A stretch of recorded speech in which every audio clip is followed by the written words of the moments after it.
opportunity at 5. Number 4. Looking forward to seeing where the Irish go to a bowl game, by the way. Year 6 bowl. Who's number 4? The Bearcats of Cincinnati. Oh, it's official. And there it is. I think, can you hear that celebration coming out of Cincinnati? Nipper Stadium. Show it or what? Let's go. The skyline chili is suddenly a little sweeter. The sound you hear is this glass ceiling idea. Oh, yeah. Yeah. Being broken. There they are in Cincinnati. Wait. Having the watch party, having the banquet. They want to see that. They want to see that name. Earlier. Number 4. Now they're wanting to wait. Hey, here it is. History. Skyline for everybody. They're on the way to the Big 12 in the future, but right now they're the first Group of 5 team ever to make the college football playoff. 4th time in the CFP era. They're the only undefeated team. There's only one. And they are the 3rd one to make the playoff, the only one that did not UCF in 17. But I'm confused. What about that narrative that the Group of 5 wasn't allowed to get? Should start their own. Yeah, I thought there was a lot of buzz out there that the committee would never put a Group of 5 in. That's weird. Things change. They must not have gotten that rule. Maybe not. Evidently not. I think, see, that was the glass ceiling there. Yeah. It just got smashed. Yes. Right there. Win your games. They had to have a little bit. They even had some bad luck, because they had Indiana on the schedule, and Indiana was terrible. At the time, Yes. Indiana was a preseason top 15 team, and still the Bearcats, the only undefeated team. They are number 4. They will get whoever is number 1. But right now, number 3, this feels like the spot for Georgia, I would assume. And there they are. Okay.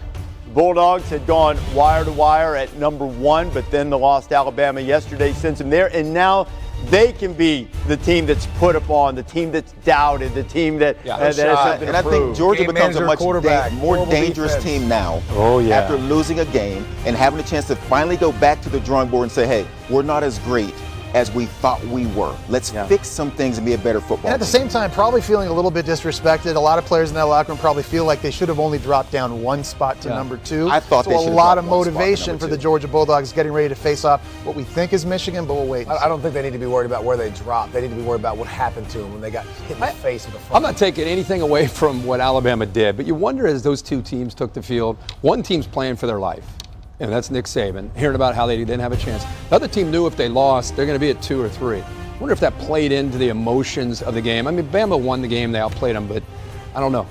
They've been so dominant all year. I want to hit you with one thing. Georgia's 15 to get in without a win over a top 15 team going in.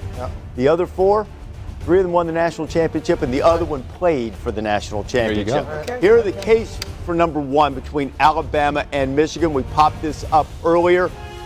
JP, where would you go? You're ranking them Alabama or Michigan? I'm going Alabama 1. Just you score 41 points against that Georgia defense that we said was generational. You do it with the backup center and John Mechie out in the second half. To me, that was enough as a statement. I know they haven't been as consistently dominant throughout the course of the year, but to me, that puts Bama at 1. I've got Michigan staying at 2. I would say that Bama, based not just on that, just the fact that they beat Georgia, who's been clearly the dominant team, and the way they beat them. But I will say this, if Alabama ends up number 1, wouldn't you agree? Michigan is trending in a direction where they're playing their best football right now, and that win against Ohio State has created even more belief and more confidence. So wherever they end up, Michigan is a dangerous team in this group. And Josh Gaddis has been different with this offense this season. Past seasons, it was like, where's the creativity? It's 3 yards, cloud of dust, try to get it done. If they're the bigger, stronger team, they win. When they're not, they lose. They've been different offensively, and Cade McNamara is a different quarterback now, but I do expect Alabama to be number 1, but Michigan, impressive where they are now compared to where they were. Okay, let's delay no longer. Who is number 1? We go to 1. There it is. Alabama is number 1, and that will put Michigan at number 2. So you got your matchups. Yep. Alabama, go. Cincinnati. Reese, when do you decide who Michigan, plays and in what bowl game? When do you guys decide? Alabama, they don't. Can you clarify? Yeah, Bama, do they choose or does the committee choose for them? They don't choose, but they get input. The athletic directors are called and asked, "What is your preference?" It doesn't guarantee that they're going to get that, but that's how it's done. There is Michigan getting together in the Wolverine Big Ten champions. That was a Big Ten class. Yeah. That was a Big Ten class. That was a Big Ten class. Champions of the West. Victor's Valiant.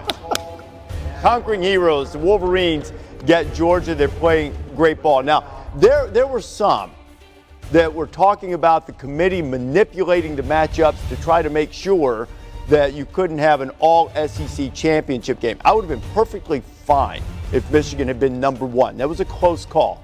But I'm vehemently opposed doing it for that reason. You don't need to manipulate anything. You need to rank the teams the way you see fit, and it seems like that's what they did. No, I think they did. I'm saying they were calling I agree with People Mike. always think that they're trying to avoid matchups. They want to avoid Georgia, Bama playing again. And I think that's why it's key that you always put up, these are the criteria. Here's what they're doing. It's not a group of people getting in a room and be like, hey, is there some things we'd like to avoid, some things we'd like to accomplish?